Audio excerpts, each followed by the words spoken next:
And hello once again. Today is December 20th, 2023. This is recording 616, I do believe. 616, and it is entitled, Let Your Light So Shine. And after I'd already printed up everything, I realized it should have been Let Your Life So Shine. But it doesn't matter because they both intertwine or intersect at the same intersection. Let your light so shine. People are trying to get to a place called heaven, and they're trying, some with little diligence, some with fearful diligence, some with really, medium size, some with trying a little above average, and some are trying with all that they have. It's only the ones who are not trying that are not going to be blessed, because where there is whatever effort, it will be measured. And then I was just speaking with my sister-in-law, and I said to her, I'm really starting to see that as your consciousness is the power. It's the power that drives your life. Most of the time, we try to take in information and then we try to see if it works. But in reality, your consciousness always throws back at you what you accept as being a reality or what you accept as being true.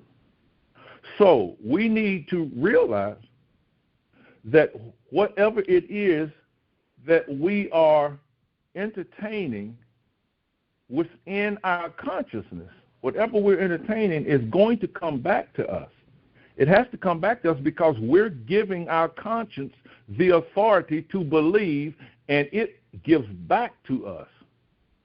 The question came up the other day while I was thinking, meditating, and the question came up saying, if a phone call came in, your phone rang, and you picked it up, and you said, hello, and the person on the other end says, I'm calling for the Son of God, would you take the call, or would you say, well, let me take a message and I'll give it to Jesus when he comes in?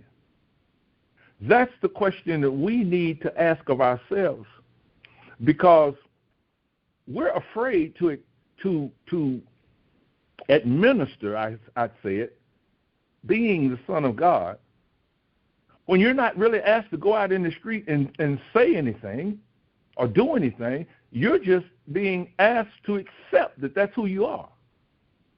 And if questioned as to how can you accept such a denotation, you would simply say, the scriptures tell me, now am I the Son of God.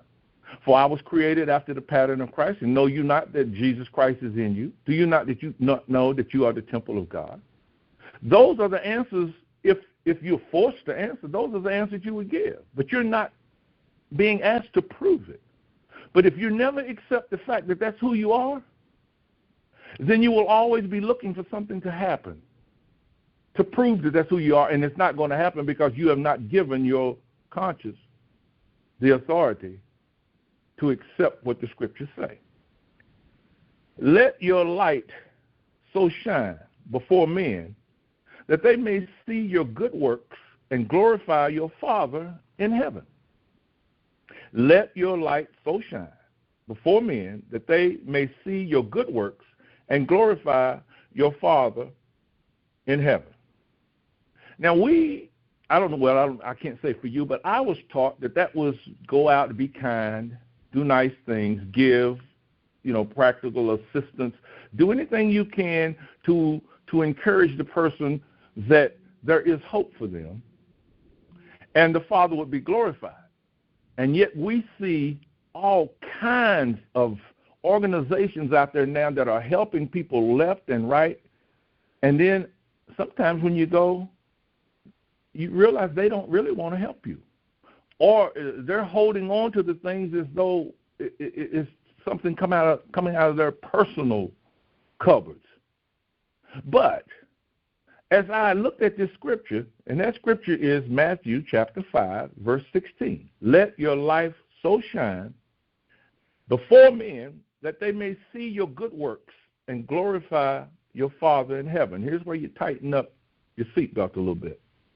This passage recorded in Matthew encourages us to bring forth the works of God as have been executed by our forerunners, namely Jesus.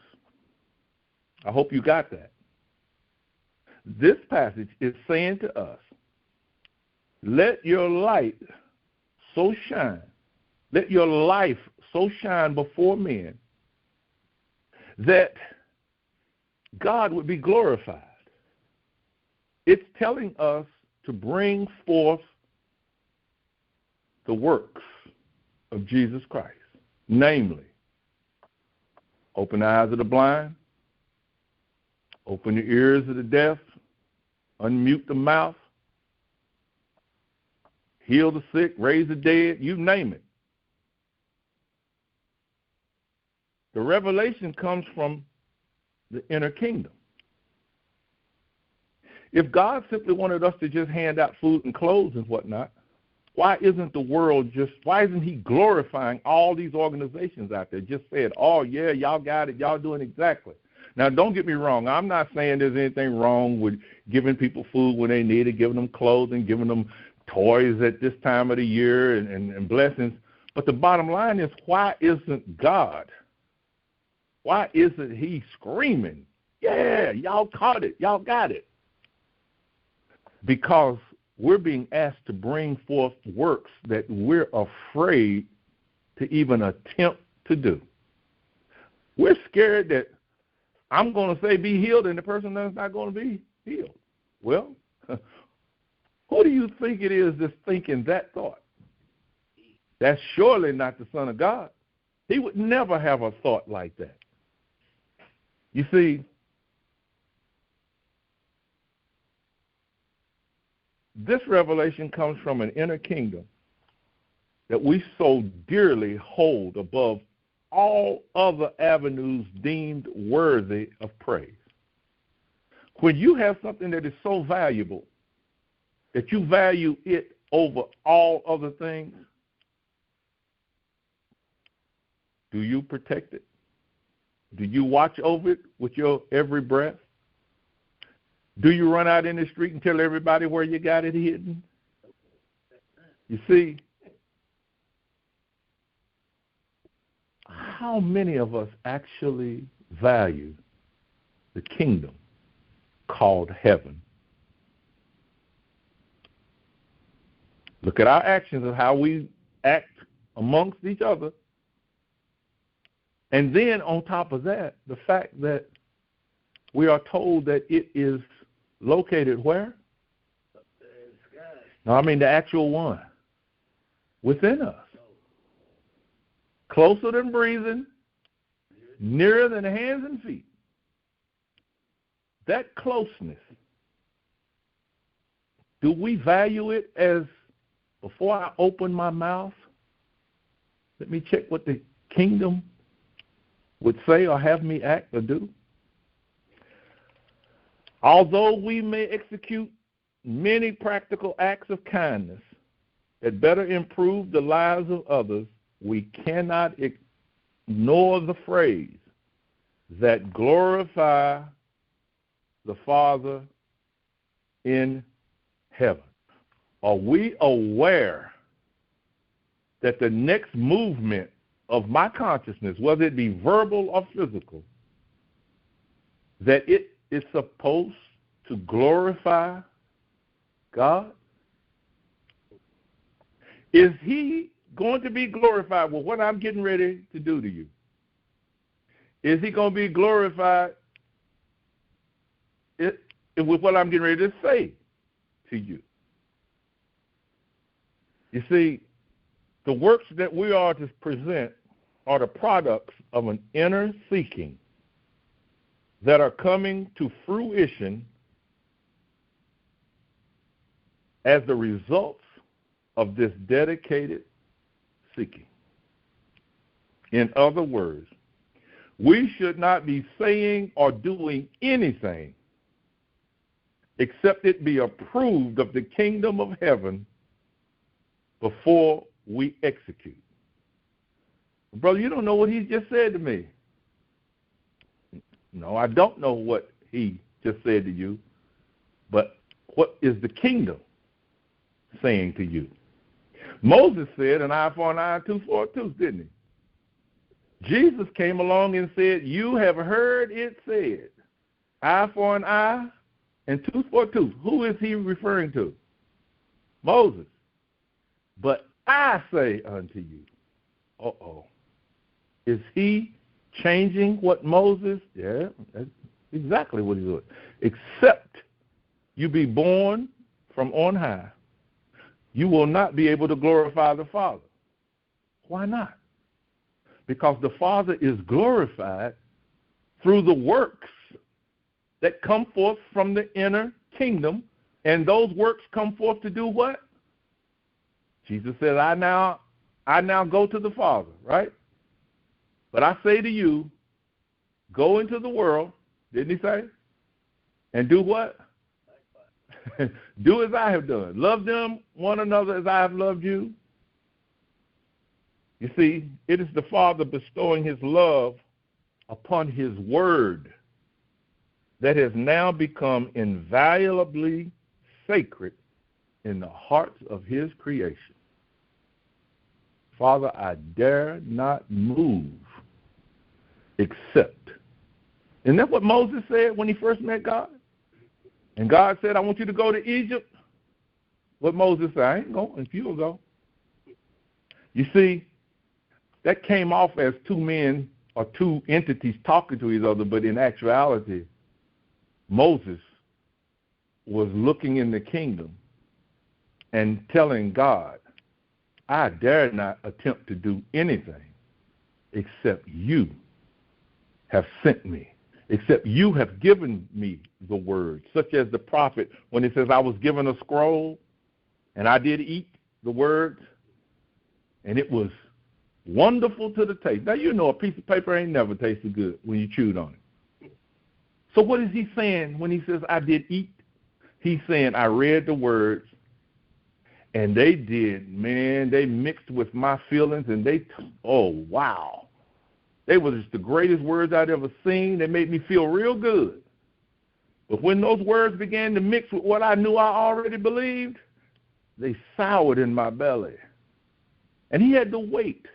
He had to wait for those sour words to get extracted from him. And the Father waited. That's the thing I like about that story. God waited. And when he had waited long enough, God just said, who can I send? And that prophet said, here I am, Lord. Send me. You see, it has been said that the journey is more important than the destination arrived at. I know you've heard that. And every time I've heard it, my stomach turned. I didn't basically voice my disagreement with it, but on the inside of me, I said, no, I don't agree with that. The journey is more important than the destination arrived at. I am now verbally stating I 100% wholeheartedly disagree with that statement. Why? Because I'm ever reminded of the look on the face of a seeker of any type of accomplishment as they're trying to get there. The focus, the intention, the mindset. The disappointment when an avenue of pursuit does not bring about the expected result. As I am kind of over the edge in sports, I get to see the faces on the competitors as they're trying to get to the end of the game with the win. You notice they're not out there saying, oh, man, this is just good, especially when the number one and the number two teams come against each other, or two good teams. They're not out there looking at each other and saying, oh, ain't this fun? Isn't this fun? At the end, we'll just be able to say, yeah, it turned out the way we wanted it to be. Or the person who's trying to get a gift for the children at a birthday or Christmas and whatnot, and they're trying to figure out how to get there. Oh, this journey is just so great. Trying to figure out where I'm going to get the money from, or where I'm going to get help from, or do I have to work extra hours? I'm always reminded of the look on people's faces when they're trying to achieve something. Then I look at those same people's faces when the achievement is in hand, the joy, the elation,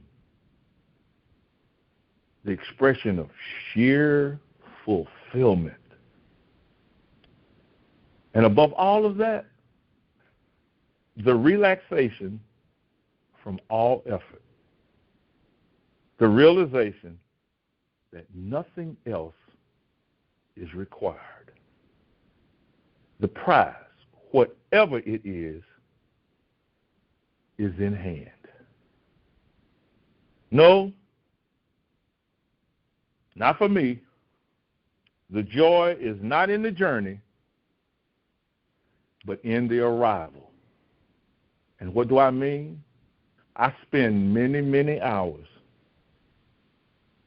Some people said I'm just embellishing, but to me, I'm not. 24 hours a day, 7 days a week, 365 days a year.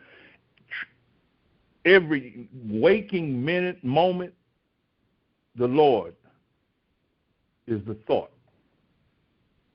on my mind. Even to the point to where I have read little pieces that said you might need to take a rest every now and then because your desire may be, keeping you from getting there. But I'm still saying every waking moment. And then I stop to think about the people that I come in contact with and talk to. I notice the Lord is not on their mind. Usually the Lord is on their mind when they realize that they're talking to me, a minister. But if I don't mention that I'm a minister, they will tell me all of their problems and everybody who they wish was going here and not going there and whatnot. And then the moment I say, but the Lord is good, suddenly, oh man, I might have a Christian here. You see,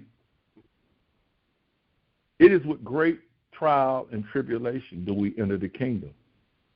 And the kingdom, as I aforementioned, the kingdom of heaven is the ability for you to allow your conscience, which is the most powerful entity in all the world, your conscience.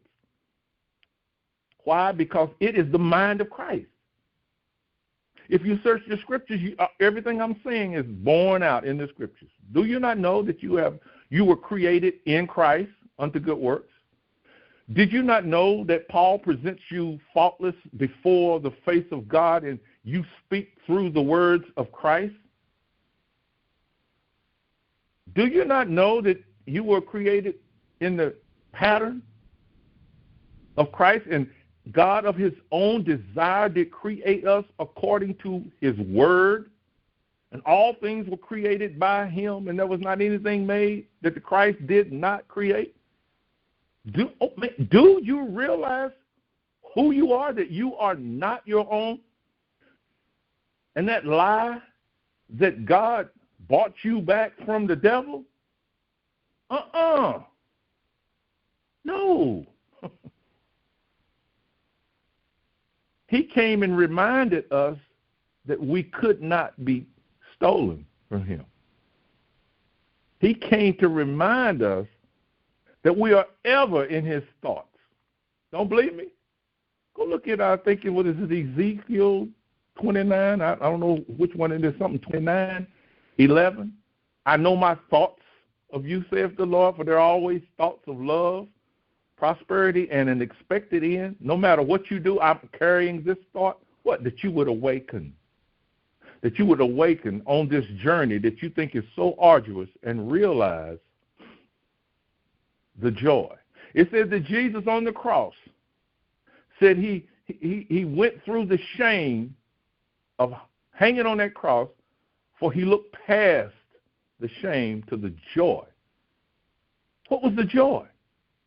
The joy wasn't that he was going to achieve something, for he had already achieved it. The joy was that he knew we would achieve it, that what he had done was going to cause us to stay dedicated to the journey. The people that sat in darkness, Isaiah chapter 9, the people that sat in darkness are in the uncertainty of the successful journey, have seen a great light. You know, a person that's lost, even if they just see a small light off in the distance, hope is born, isn't it? It says the people who have sat in darkness, that means the whole world sits and wonders, am I going to make it?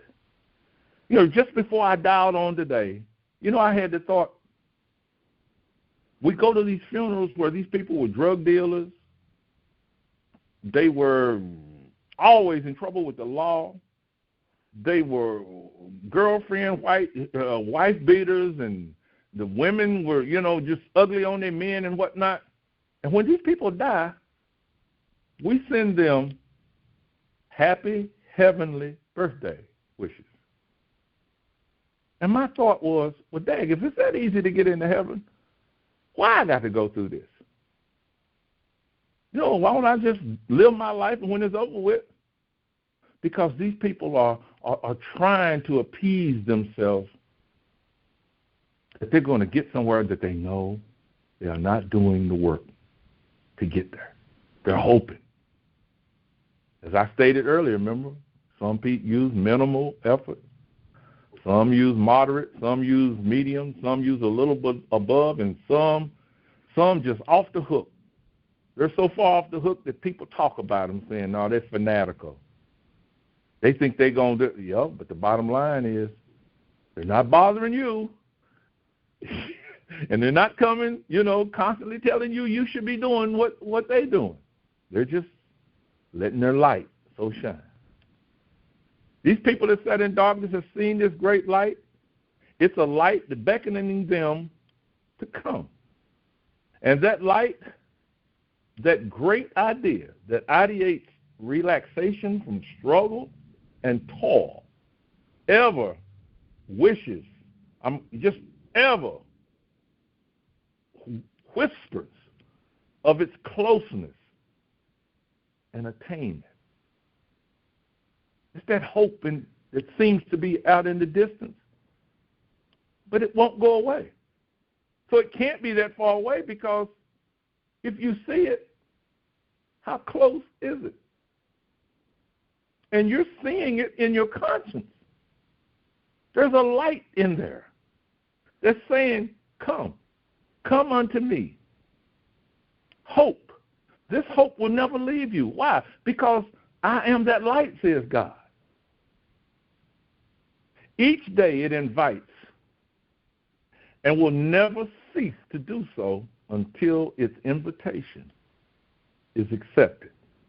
Remember I said a little bit earlier, when you decide that this is so, your conscience is going to throw that belief back to you. That's why we study. That's why we study, and we give God as many hours, as many minutes, as many months, years, whatever as we can. Why? Because they're going to come back to us like the bread on the water. Cast your bread on the water after many days. What happened? Well, guess what? What's coming back? The bread you cast on the water, not the hope. It's what you believe to be true. It's what you're casting on the waters, and after many days, it's going to come up out of the ground of your consciousness, and it's going to come up and say, hey, mommy, hey, daddy, and don't you dare stand there and go, who are you? Because if you believe it so, it has to come to you. You ever heard this one before? Yet in that dark street shineth an everlasting light. The hopes and fears of all the years are met in thee tonight. yet in the dark street, yet in the path that doesn't seem clear to our destination, there's a light shining there. And when we follow the light, it says hopes and fears of all previous years bring us to a destination. How do you think you'll feel when you get there? See? You ain't going to be talking about no journey, are you? No. I'm glad I made it. Yes, the accepted invitation and the focused effort to stay on the path until the joy of arriving floods every crevice of our conscience, of our being. The Father's joy expressing to all the world that we are indeed the children of light. You know, I just kind of sit sometimes and wonder about Oral Roberts, the joy he must have felt when he realized that he could put that tent up in any city, knowing that the works of God were going to be expressed through his love for God. You see, that's all we need, is to believe that God exists and he is a rewarder of them who diligently seek him. We don't seek him for the works. We seek him because he is our Father. We seek him because, you know, he is the love of our lives. He is our creator. And he bestows the only thing he can bestow on us, his word. And what does his word do? His word proves him to be the Father of a perfect creation. That's why Jesus never had to pray. That's why Jesus never had to say, okay, I'll go good with the Father. He simply could just speak on the moment. A call came in for the Son of God, and Jesus did what? He answered the call. He didn't say, let me go ask Moses. He didn't say, let me go ask Elijah, even though we see inferences and references in the scriptures where Moses and Elijah show up. But you never see him say, let me go ask them if it's okay if I do this, if it's okay. No, because he had received what? He had received the assurance of the Father that the Father was with him. And he did it how? Even though it's not spoken a lot of, it says he would retire and meditation 40 days, sometimes, many times by himself. Why weren't the disciples with him? Because they have been up there going, get anything yet? What do you say? What do you say, Jesus? Because you got to remember, he also had to deal with them when he came back down, because they were 12 different conscious localities, and he had to deal with each one of them as they presented themselves. But the Father who seeth in secret, see? Look how simple that is. The Father that seeth in secret. So what does my conscience have to do? My conscience has to say, yeah, that's beneficial.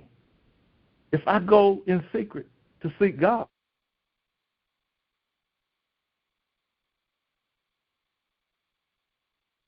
by himself, and he starts thinking these things, he's telling us this is what he wants us to give back to him. Oh, this is what he wants to give me, however consciousness expresses itself, because consciousness is God. Consciousness is the I am that I am. As a man thinketh, so is he. So as I decide, that's what the waters are going to bring to me. God is going to express his glorification through my ability to believe to the extent that I can believe. Whosoever shall say to this mountain, be thou removed and be thou cast into the sea, and does not doubt in his heart, but believe that whatsoever he asks, he shall have it. This man shall have whatsoever he says. Whoa! Did he say anything about, Lord, if it be thy will? All things are possible to him that believes. What are you believing? That you are a child, a a child of the Most High. God's adulation is shown in the various works that exude from our understanding and total reliance on truth. That's how we glorify God. Freed from the horrors of wondering if we should survive what we witness in this world, that an all-knowing intelligence could and would create a roulette world, and our survival is based on a spin of the wheel and the resting of a marble. That may sound funny, but I guarantee you, go out there and start talking to people, and I guarantee you that's where you'll find them. They think they're on a roulette wheel, and they don't know where they're going to end up. And I don't know whether the color is black or whether the color is red or whether the color is green. And God has got us on a roulette wheel, right? But he tells us, when people do you wrong, what are you supposed to do? Forgive them. Okay, so how many times? 70 times till you can't count anymore. And yet, he's just going to throw us off? See, we should not even be entertaining such a thing. But that's what we were taught. Not that light or idea we seek so fervently. No, that light or idea we seek so fervently until its assurance is blessed within us. To realize that it shines within us as the way to the kingdom or allness of God. Blessed is the man who sits not in the seat of the scornful, but he delights in the law of the Lord. What is this man expecting to receive? The allness of God. And yet we've been taught what? Oh, no, man. You get over there and God, God will smack you straight to hell. You over there messing in his business. Well, let not this man think that he'll receive anything. Now we can see why the peoples of the world, why they don't get their prayers answered. They don't believe because they have not gotten away from what?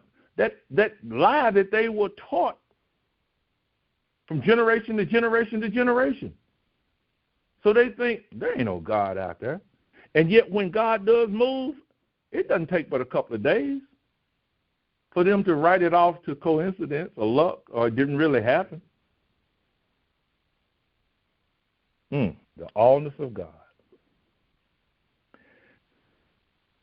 And if we seek God outside of ourselves, we'll never find him. For the kingdom of heaven is within. To seek him in a place where no man can stop you from seeking. Doesn't even know you're looking for him. And here's the biggest thing. It says the kingdom of heaven is within, and to seek him outside of yourself, you'll never find it. But the revelation comes that if you're seeking him within you already have him, don't you? Chew on that one. Chew on that one. He can't be far. He says, for the word is where? In your mouth. Right? If I should ascend to the heavens to get away from him, I can't. And if I should stumble into hell, I can't. Whoa. To seek God out here in the world, I will never find him. But to seek him within is telling me he's already there. I'm just making contact. After all, that light, that's where I saw it, right? I saw it within my conscience. And where did I get my conscience from? God. He placed that light in that conscience that I would always know that he is there inviting me to come home. Wow. Now consider the journey and the joy of arriving. When Jesus was baptized, he immediately went up out of the water, and the heavens were opened to him, and he saw the Spirit of God descending like a dove and coming upon him. And behold, a voice from heaven which said, "This is my beloved Son, with whom I am pleased." Do you think he was made joyful when that happened? Or did he say, "Oh, John, thank you for the journey. Boy, this has been a wonderful journey"? No, he didn't. His joy was in the fact that he had arrived. That's why I'm trying to tell you. This is when Jesus arrived in the kingdom of heaven. When he came up out that water and that voice spoke to him and let him know, you are the light. That light is now no longer a dim light, but it is now you. You are the light of the world. Let your light, your life, so shine. God bless you. God bless you. God bless you. Now let's have a meditation. I am the light of the world. I am that. No longer will I put it off. No longer will I hide it under my pillow. No longer will I hide it in my tears. But I will let my tears flow down my face in the realization that I am that light. And nothing shall hinder me, because that light is my life. And that light that I have, the light that I am, shines in darkness. And there is no limit, there is no power that can overcome it or stay it. For the glory of the Father is upon me, and I have been given the right to allow the words to come forth from the Christ within and to speak gloriously to my brothers and sisters in unconditional love, that the Father might be glorified and to see and witness the love of God as it goes forth now to lighten the load and cause those to see that inner light within them, that they too may be with the Father, and that the voice should speak to them, "This truly is my beloved Son, for I have baptized him in my love, and I am now pleased." Speak, Lord. Your servant is listening.